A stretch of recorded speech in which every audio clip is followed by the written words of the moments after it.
How to create X Twitter account on iPhone. Hey everyone, welcome back to the channel. If you are new here, don't forget to hit the subscribe button and turn on the notification bell to not miss any updates.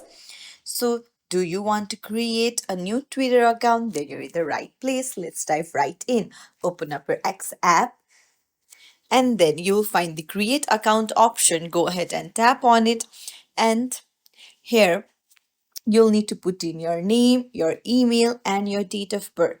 So once you've put in your name, your email, and your date of birth, hit next, and then a verification code will be sent to your email. Now you need to go to your mail and check for it. Tap on your mail.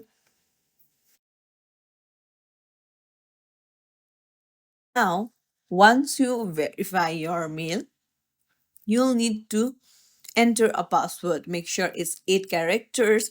Use capital letter, numbers, and characters that make your password strong and unique. And that's it. Your X account will be created. If you found this tutorial helpful, don't forget to like and subscribe to our channel for more tips and tricks. Thank you for watching.